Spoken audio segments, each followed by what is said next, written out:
Hi, my name is Oscar Cardenas. In this video, as already mentioned in Franco, we will talk about racism and language identity. What role does linguistic identity play in society today?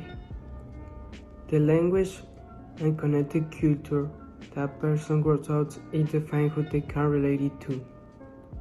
Language is actually the major component of cultural identity.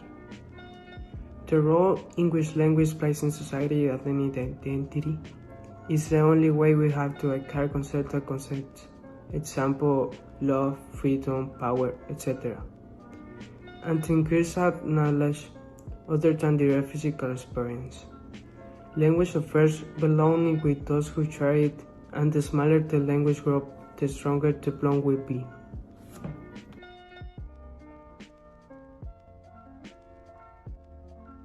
What role does linguistic identity play in society today, and how does language affect identity? Well, first of all, language is actually the major component of cultural identity.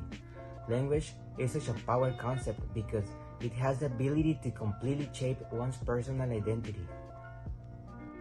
The usage of words and phrases significantly impacts individuals' beliefs and character or personal identity. Language is an extremely powerful tool that aids in building new relationships and experiences, but racism has taken care that language must be perfect, or you will be out of the social group.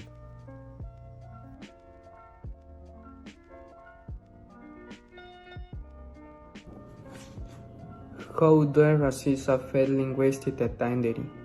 Currently, racism is a problem that is present throughout the world and has grown so much that linguistic identity has been part of the attacks of racism. Linguistic identity has grown as more and more people speak various languages, whether for work, school, or culture.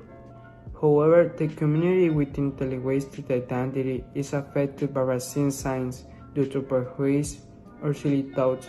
They may look like strange things, just for speaking other language when in reality it is the opposite of an issue.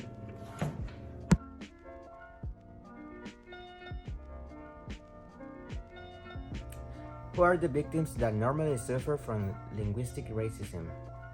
Well, according to Oxford University, the people who usually suffer from racism because of their language are Latinos, African Americans, Asians, and anyone whose first language is not English. Next, we will show you the definition of Professor Jim Cummins from the University of Toronto, Canada. Through an interview, he explains his definition of language identity. When a student comes to school speaking a language other than the dominant school language, that's part of his or her identity. That's part of who they have been up to this point in time. Some students come to school speaking multiple languages. Many students may have been in refugee camps in different countries. They may have been in schools in different countries. They've learned multiple languages. And when that kind of linguistic capital is not acknowledged within the school, it's shutting off a lot of their accomplishments as not being relevant. And that communicates a message to the student that what they are is a second language learner of Swedish or English, an incompetent speaker of those languages in the early stages. Somebody who can't understand the textbooks and at the grade level.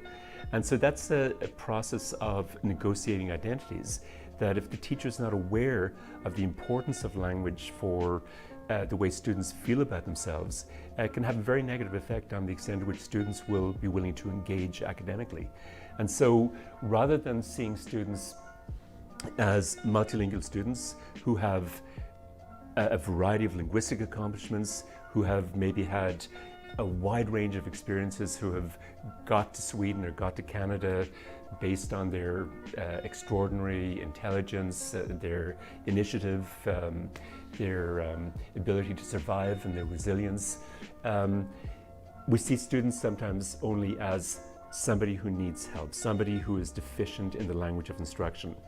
And when we put students into that identity cocoon, we risk diminishing them in terms of who they are and who they can be.